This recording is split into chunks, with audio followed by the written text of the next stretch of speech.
Well, welcome to our next video. Over the next few weeks in the lead up to Easter and on Easter weekend itself, we're going to be looking at three Psalms, Psalm 22, 23 and 24.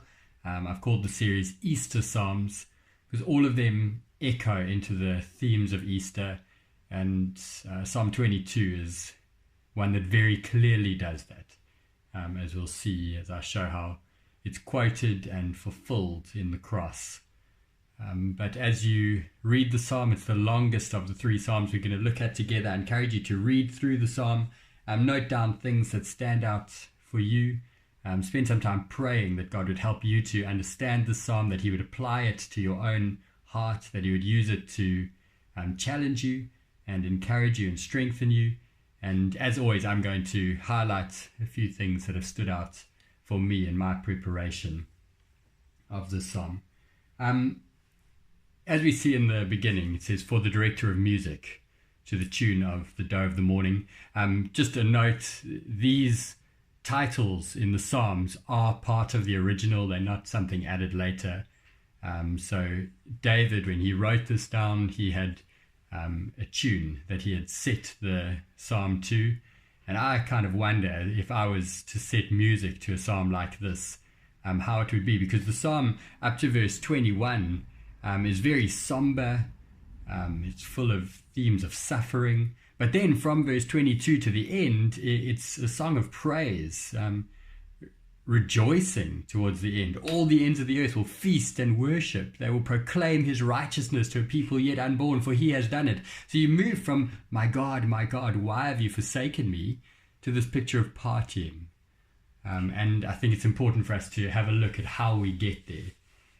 So I just want to highlight a few things in this psalm. In the first two verses, we see a picture of spiritual suffering.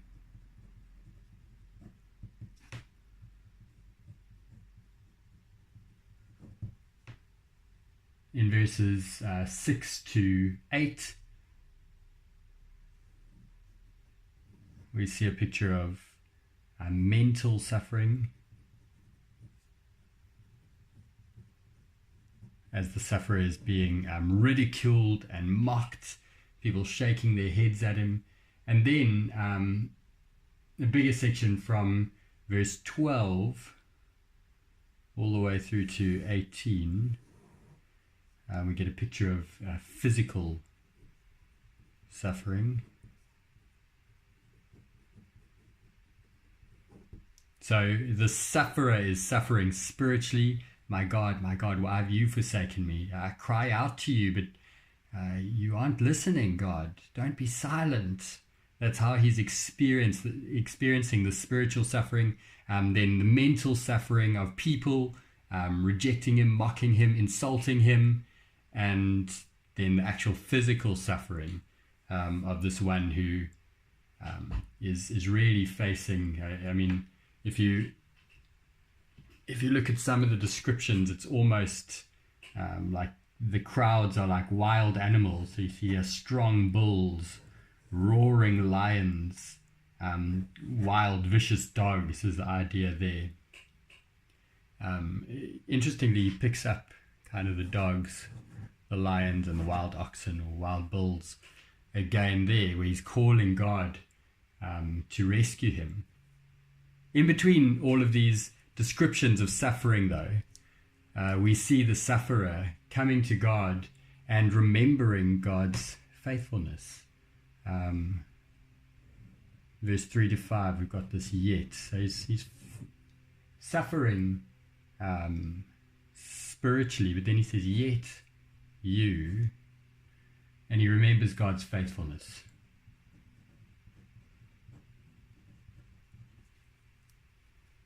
Our fathers trusted in you and you delivered them.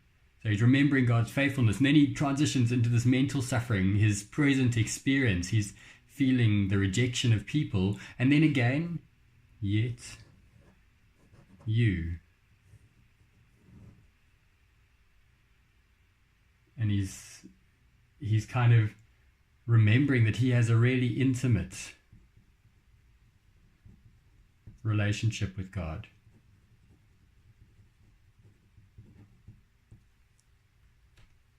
God's been with him from the beginning. And then here he says, there's no one to help me. It's kind of the idea, there's no one to help me, God, except you.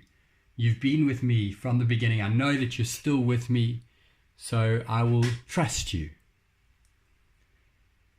So we see spiritual suffering, then he remembers God's faithfulness. Mental suffering, he remembers this intimate relationship with God that he has. Then we see this physical suffering, and then, but in these verses, the sufferer still remembers that God is his strength. His source of hope, of help.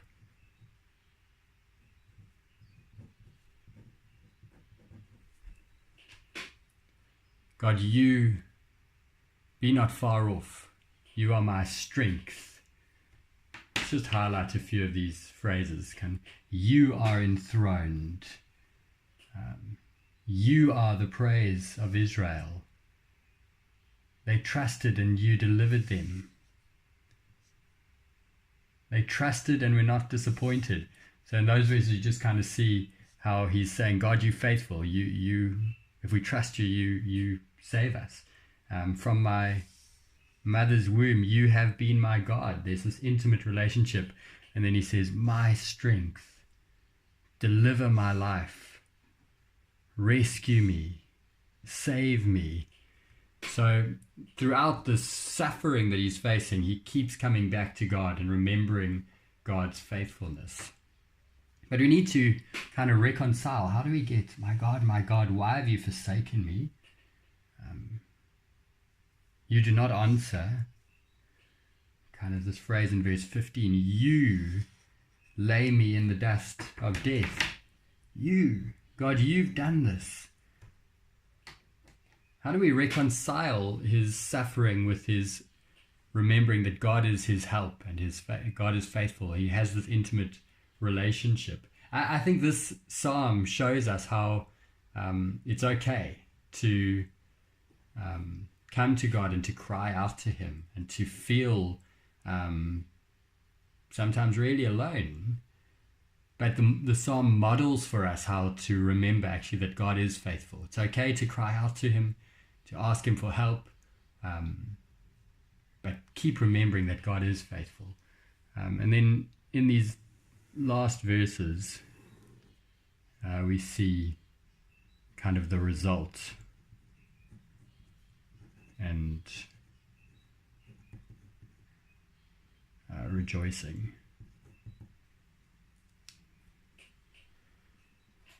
And it's a massive, massive shift from the first few verses. I will declare your name. I will praise you. Praise him. Honor him. Revere him. My praise. Praise him. Bow down before him. Feast and worship. Kneel before him. There's kind of this wonderful picture of praising the Lord. We've also got this phrase, fear the Lord. Those who fear you, those who seek the Lord. It's showing that actually, in the end, God, in his faithfulness to those who have this intimate relationship, who seek him as their source of help, in the end, he is faithful. He will look after his people. And then right at the end here, for he has done it. In the end, God wins, and those who belong to him win. There's one more thing to highlight here. Interestingly, all the ends of the earth, the nations, again the nations, future generations. This good news, the psalmist is convinced, is going to go out to the ends of the earth. All the nations are going to know. They're all going to bow down. They're going to be part of this feasting and worshipping. Future generations will be told of him, people yet unborn. the psalmist is convinced that this good news about this faithful, saving God is going to go out to all the world. Now, for me, dealing with this as an Easter psalm, I want to link this in very clearly with how this is fulfilled in Jesus. And Mark 15 is just one of the places. There are many you could go to, but Mark 15, verse 34, Jesus quotes, those words are on Jesus' lips as he cries out on the cross, Eloi, Eloi, lama sabachthani, which means, my God, why have you forsaken me? But we actually see throughout this psalm fulfillments, people shaking their heads here. If you see Mark 15, verse 29, people are doing that. The high priests and religious leaders are mocking Jesus and saying, oh, he can't come down from the cross. Maybe his God will rescue him. And we see that's a fulfillment in Mark 15:31. We see here Mark 15:27, and also 15:24 and 27 are fulfilled here, where he's encircled, so he's crucified alongside the two rebels, evil men encircling him. They nailed him to the cross. They've pierced my hands and my feet. Mark really wants us to see that Jesus is fulfilling this psalm. Again here, Mark 15, verse 29 and 32. People gloating over me. We see the soldiers casting lots, dividing Jesus' clothing in Mark 15:24. As we see, Mark is really going to lengths to show us that Jesus is the fulfillment. He is this ultimate sufferer. And on the cross, he faced not just the physical suffering of being nailed to a cross, which would have been excruciating, the mental suffering of being ridiculed by the people who he came to save, but mostly the spiritual suffering as he took the sins of the world on his shoulders and then cried out, my God, why have you forsaken me? Jesus lived out this psalm. Very interestingly, right at the end of Mark 15, we hear the centurion saying, surely this was the Son of God. In Mark 15, verse 39. And so right away we see the nations, a Roman being the first one to understand and grasp this good news. And Mark doesn't record it, but the other Gospels saying Jesus shouted out, it is finished. It's the same as saying, for he has done it. He has done it. It is finished. And so I'm just rejoicing in how Jesus came to fulfill this psalm, that Jesus was the one who was forsaken, so that those who trust in him will never be forsaken. Those who trust in him will end up being those who praise him and revere him and join his party in heaven for all eternity with him, because he has done it. This is a glorious psalm to be digging into in the lead up to Easter, and I pray that as you dig into it and teach it to others, that it will cause you to rejoice, that it will cause you to delight in what Jesus has faced as this ultimate sufferer for us, and that it will cause you to trust in God's faithfulness, to rejoice in the intimate relationship that is ours because of Jesus, to keep looking to Jesus, to our God as our source of help, all while we remember the ultimate end, the party, the banquet in heaven that's coming for those who trust in Jesus, because he has done it. So God bless as you dig into this further.